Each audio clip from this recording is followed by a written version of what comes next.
lagi di sekolah minggu online. Sebelum kita mulai, Felicia akan berdoa. Tuhan Yesus, sebentar lagi kami mulai ibadah sekolah minggu. Berkati kami lagi sekolah minggu online. Dalam nama Tuhan Yesus, amin.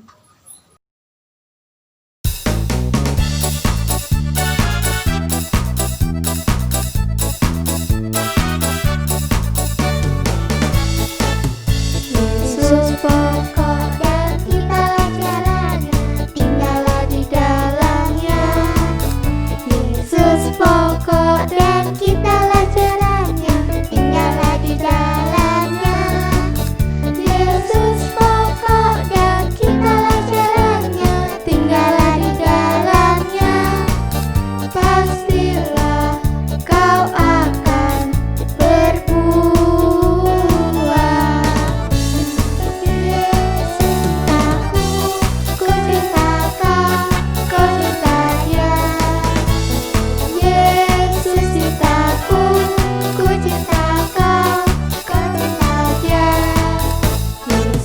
Pokok dan kitalah jalannya, tinggallah di dalamnya.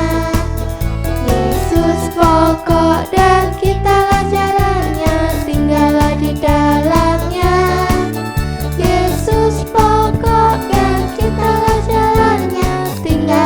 dalamnya. Pastilah kau akan berbuah. Yesus cintaku, ku cinta kau, kau cinta dia. Yesus cintaku, ku cinta kau, kau cinta dia.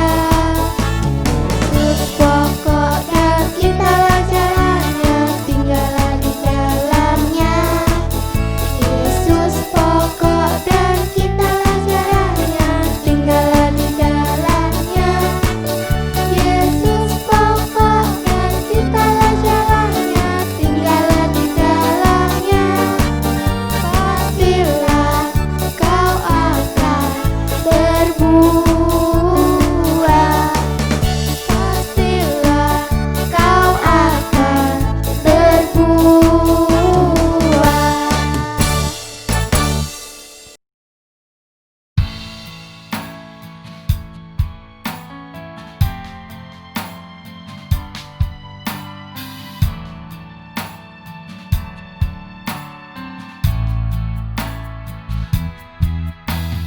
Ku buka hatiku untuk firman-Mu. Ku ingin menjadi seperti Yesus.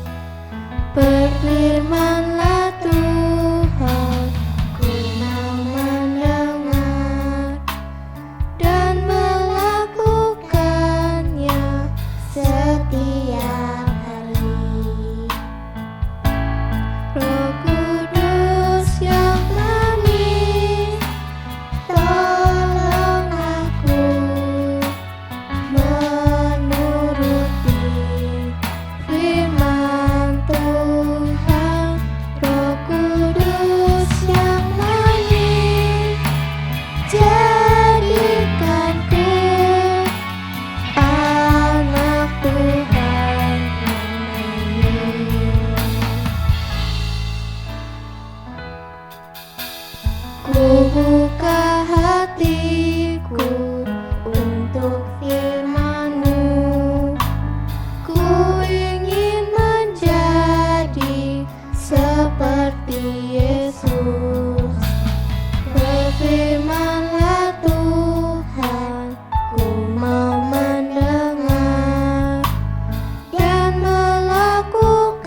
ini adik-adik sedang menyaksikan program Mengenal Alkitab.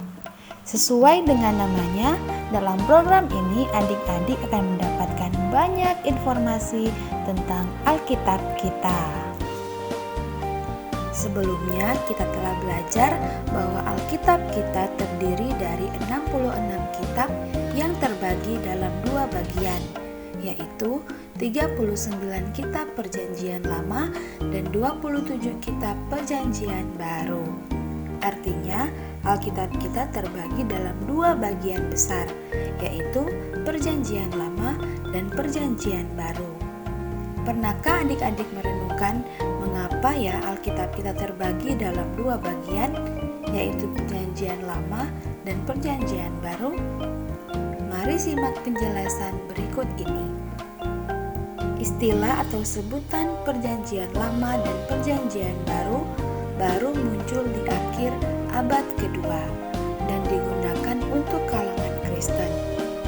Orang Yahudi sendiri tidak mengenal penyebutan ini karena orang Yahudi mempunyai hanya 1 kitab yang disebut Tanakh. Tanakh adalah sebutan untuk Alkitab Ibrani atau Kitab Suci Ibrani. Namun, orang Kristen mengakui dan menerima Tanakh Yahudi. Alasannya adalah karena kekristenan bersumber dari Yahudi. Tanakh Yahudi inilah yang disebut dengan Perjanjian Lama. Nah, selain mengakui Tanakh Yahudi, orang Kristen juga mempunyai tulisan-tulisan tentang Yesus Kristus yang disebut dengan Perjanjian Baru. Jadi, kita sudah menerima Tanakh Yahudi dan kita juga menerima tulisan-tulisan Kristen ya. Mengapa menggunakan istilah Perjanjian Lama dan Perjanjian Baru? Yaitu karena mengacu pada beberapa ayat dalam Alkitab yang menyebut tentang Perjanjian Lama dan Perjanjian Baru. Misalnya di dalam Yeremia pasal 31 ayat 31. Sekalipun makna katanya tidak mengacu pada kumpulan kitab. Jadi, penyebutan Perjanjian Lama dan Perjanjian Baru dipinjam untuk membedakan antara Tanakh Yahudi dan tulisan Kristen. Inilah 2 bagian besar dalam Alkitab kita. Teman-teman, mari kita berdoa. Tuhan Yesus, sebentar lagi kita akan mulai firman-Mu. Tolong berkati kami supaya mengerti firman-Mu. Dalam nama Tuhan Yesus, haleluya, amin. Halo, shalom, selamat pagi semuanya. Tidak terasa ya, sudah berapa bulan kita beribadah masih secara online. Nah, adik-adik, tidak terasa juga kita sekarang sudah berada di bulan Desember. Nah, bulan Desember biasanya adik-adik menantikan apa? Ayo. Betul sekali. Ada Natal dan liburan akhir tahun. Yeay. Pasti banyak di antara kalian memanfaatkan libur akhir tahun ini dengan bepergian, ya kan? Pasti seru deh. Nah, adik-adik, yuk sebelum kita lanjut tentang planning liburan, kita simak dulu firman Tuhan pagi ini yang Ibu beri tema bagikan sukacitamu. Tema firman Tuhan pagi ini, bagikan sukacitamu. Mari adik-adik, kita buka Alkitab kita yang terdapat di dalam Matius 2 ayat 1 sampai 12. Kita buka di dalam Matius pasal 2 ayat 1 sampai 12. Kita baca bersama-sama ya. Perikopnya adalah orang-orang Majus dari timur. Sesudah Yesus dilahirkan di Betlehem di tanah Yudea, pada zaman Raja Herodes, datanglah orang-orang Majus dari timur ke Yerusalem dan bertanya-tanya, Di manakah dia, raja orang Yahudi yang baru dilahirkan itu? Kami telah melihat bintangnya di timur, dan kami datang untuk menyembah dia." Ketika Raja Herodes mendengar hal itu, terkejutlah ia beserta seluruh Yerusalem. Maka dikumpulkannya semua imam kepala dan ahli Taurat bangsa Yahudi. Lalu dimintanya keterangan dari mereka, di mana Mesias akan dilahirkan. Mereka berkata kepadanya, "Di Betlehem di tanah Yudea, karena demikianlah ada tertulis dalam kitab Nabi. Dan engkau Betlehem, tanah Yehuda, engkau sekali-sekali bukanlah yang terkecil di antara mereka yang memerintah Yehuda, karena daripada mula akan bangkit seorang pemimpin yang akan menggembalakan umatku Israel." Lalu dengan diam-diam Herodes memanggil orang-orang Majus itu dan dengan teliti bertanya kepada mereka, "Di bila mana bintang itu nampak?" Kemudian ia menyuruh mereka ke Betlehem, katanya, "Pergi dan selidikilah dengan seksama hal-hal mengenai anak itu, dan segera sesudah kamu menemukan dia, kabarkanlah kepadaku supaya aku pun datang menyembah dia." Setelah mendengar kata-kata raja itu, berangkatlah mereka dan lihatlah, bintang yang mereka lihat di timur itu mendahului mereka hingga tiba dan berhenti di atas tempat di mana anak itu berada. Ketika mereka melihat bintang itu, sangat bersukacitalah mereka. Maka masuklah mereka ke dalam rumah itu dan melihat anak itu bersama Maria, ibunya, lalu sujud menyembah dia. Mereka pun membuka tempat harta bendanya dan mempersembahkan persembahan kepadanya, yaitu emas, kemenyan, dan mur. Dan karena diperingatkan dalam mimpi supaya jangan kembali kepada Herodes, maka pulanglah mereka ke negerinya melalui jalan lain. Amin. Demikianlah firman Tuhan yang kita baca mengenai orang-orang Majus dari timur.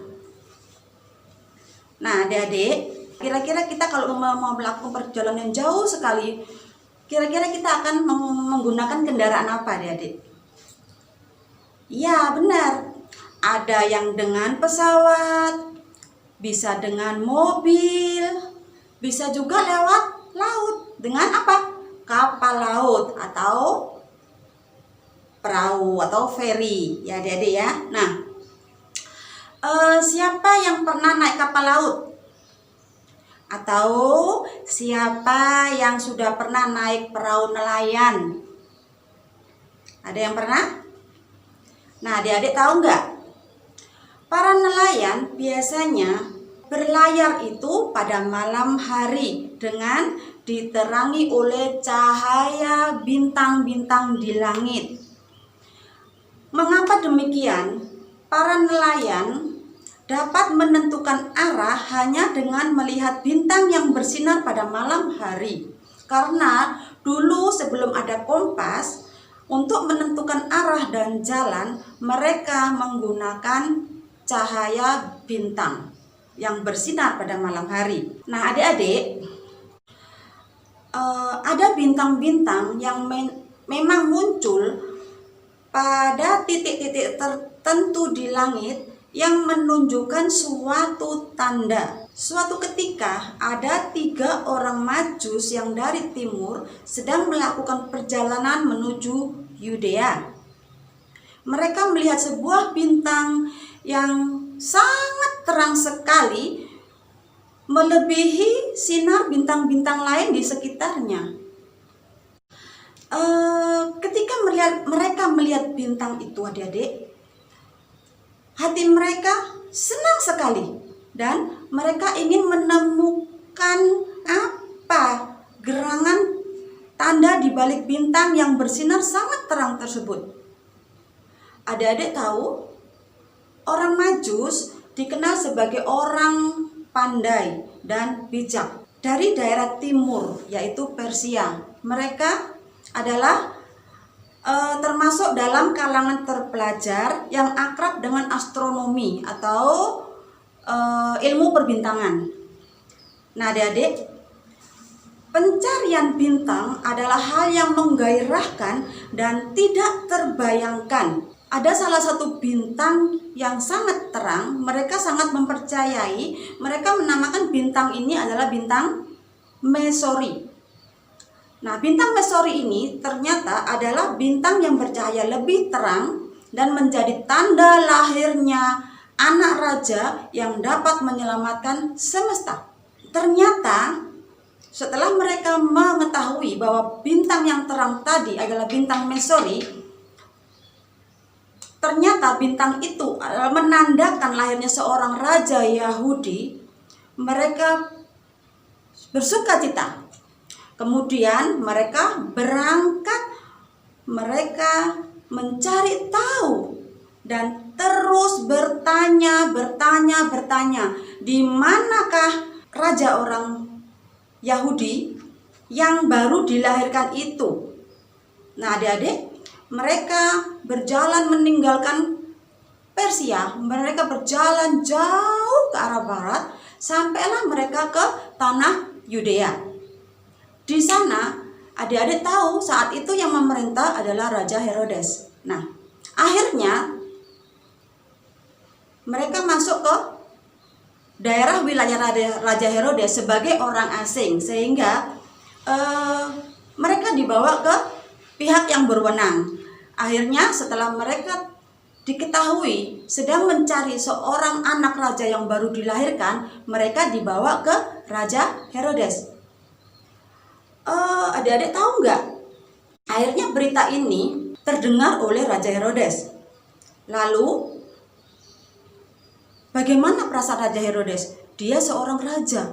Nah, dikatakan bahwa ada seorang anak raja yang dilahirkan yang akan menggantikan dia. Bagaimana perasaannya?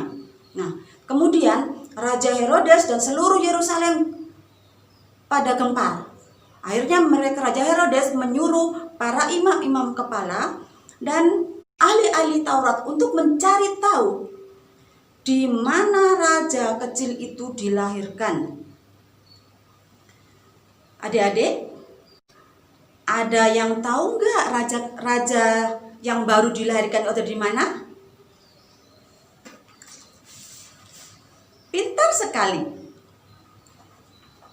Adik-adik, benar, di Bethlehem telah lahir seorang Mesias dan bintang itulah sebagai tandanya. Kemudian Raja Herodes memberitahukan hal itu kepada orang Majus tadi dan berpesan kepada ketiga orang Majus tadi. Pada mereka dikatakan bahwa kamu pergilah tadi ya, pergi. Jikalau kamu sudah menemukan, kamu periksa dengan seksama, jika kamu sudah menemukan dia, kabarkanlah kepadaku, karena aku pun ingin menyembah dia. Benar nggak dia kata-kata Raja Herodes itu keluar dari hati nuraninya apa enggak? Benar nggak dia akan menyembah bayi kecil itu? Itu adalah taktik dari Raja Herodes atau akal-akalan Raja Herodes. Nah, adik-adik, mereka tidak peduli. Mereka tahu tempatnya ada di Bethlehem. Akhirnya mereka melanjutkan perjalanan dengan hati yang penuh sukacita karena segera berjumpa dengan Mesias. Lihat, orang Majus itu berjalan dengan dipimpin oleh bintang yang mendahului mereka, dan sampailah akhirnya mereka sampai ke sebuah rumah. Bintang itu berhenti di sebuah rumah. Bukan main senangnya hati ketiga orang Majus ini, adik-adik, karena menemukan apa yang mereka cari. Kemudian mereka masuk ke dalam rumah tersebut dan menemukan bayi itu bersama Maria ibunya. Nah, adik-adik tahu nggak kira-kira siapa Mesias yang dicari orang Majus tersebut? Ada yang tahu? Kira-kira siapa Mesias itu? Iya, benar.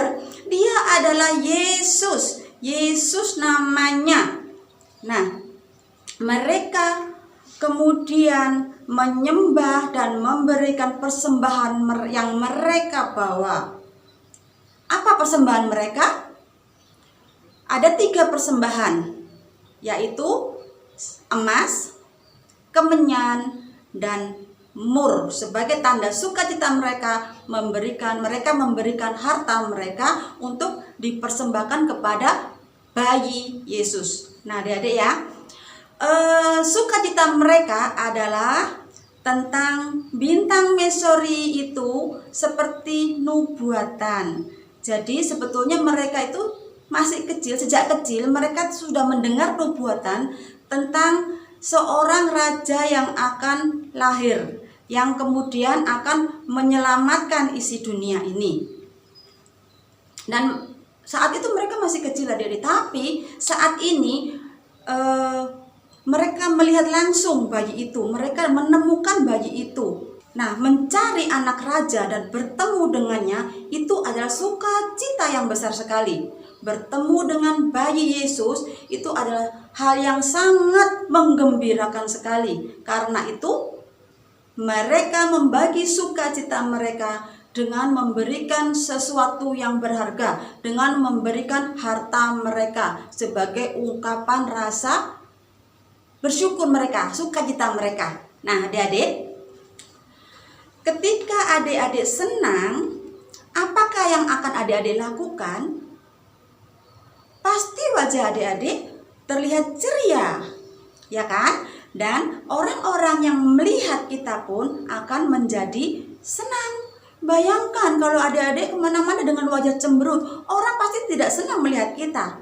Tapi kalau kita gembira, orang akan melihat kita merasa ikut gembira, ya adik-adik.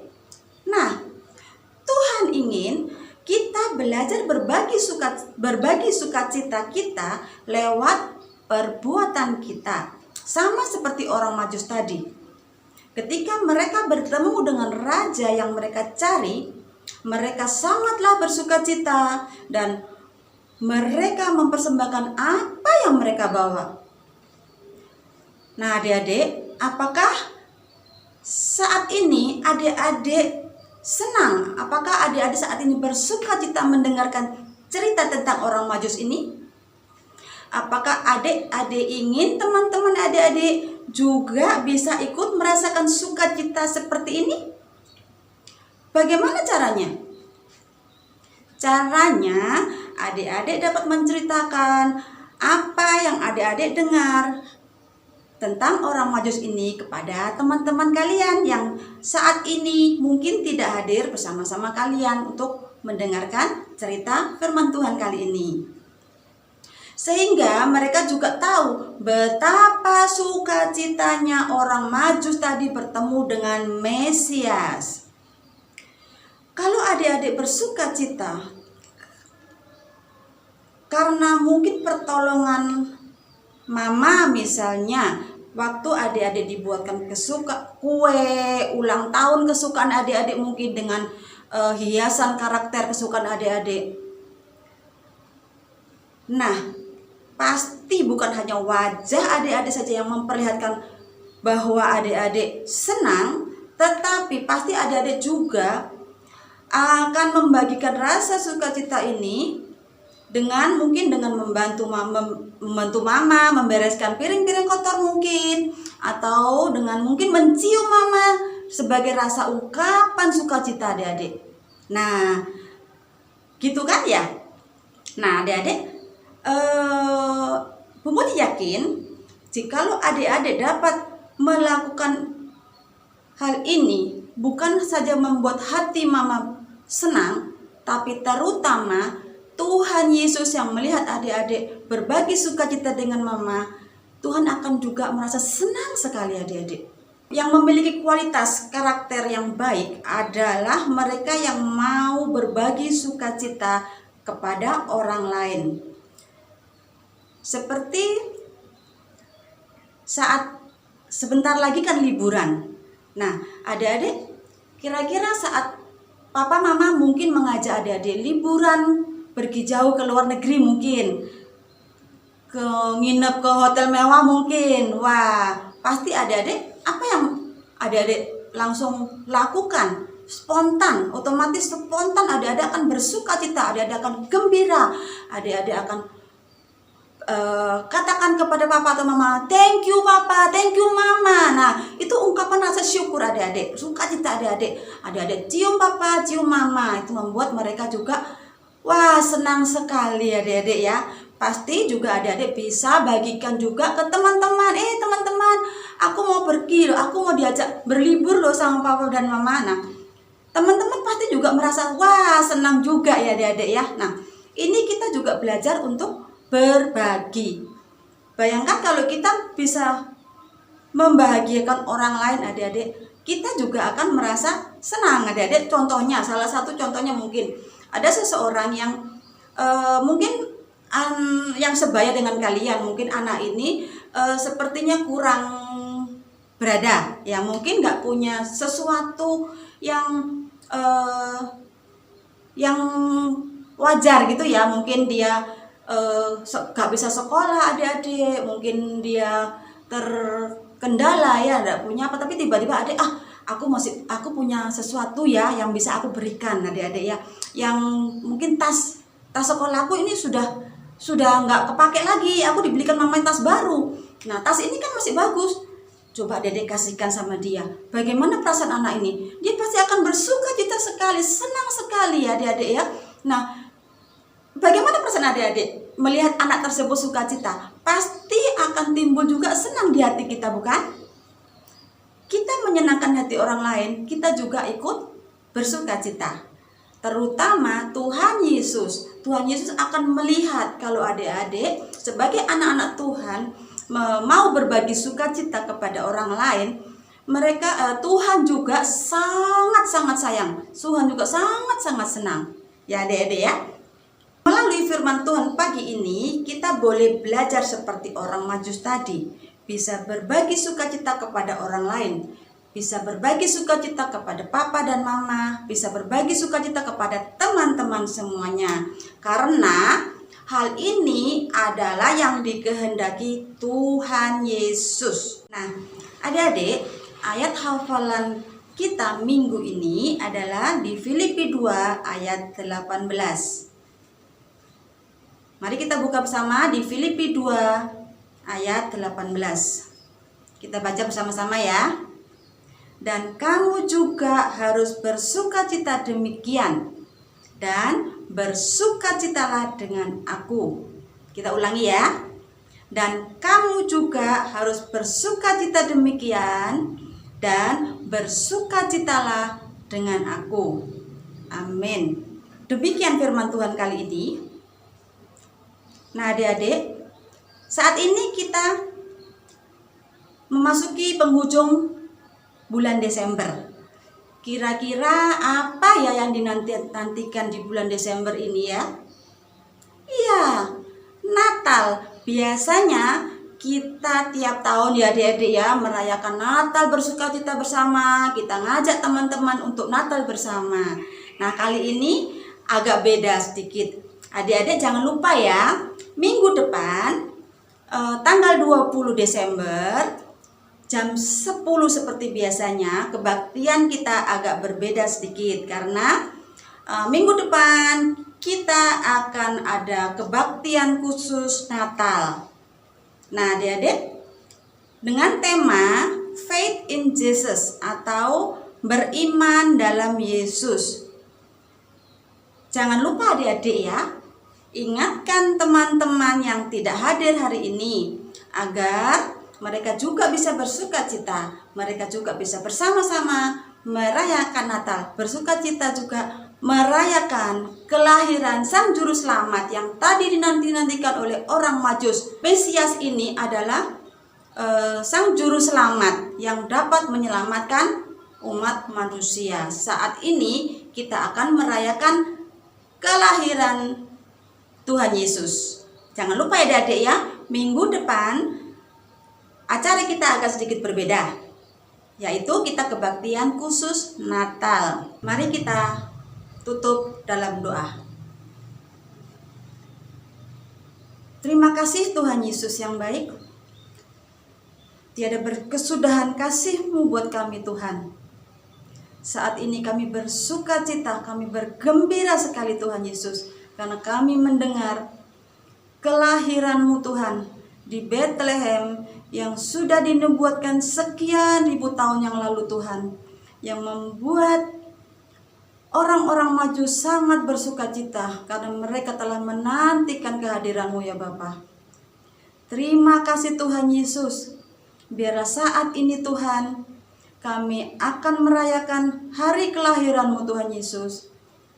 Bukan hanya di Bethlehem Tuhan, tetapi Engkau telah lahir di hati kami Tuhan. Kami bersuka cita, kami bersyukur karena Engkau telah menjadi juru selamat kami. Karena Engkau telah menjadi sukacita kami Tuhan. Karena Engkau telah menjadi damai dalam hati kami Tuhan. Oh haleluya. Tuhan Yesus, ajar kami untuk berbagi seperti orang Majus tadi Tuhan. Karena ini adalah yang Kau kehendaki ya Tuhan. Kami akan belajar untuk kami mau menjadi anak-anak-Mu yang menyenangkan hati Tuhan. Di dalam nama Tuhan Yesus Kristus, kami telah berdoa dan selalu mengucap syukur. Haleluya. Amin. Sampai jumpa minggu depan.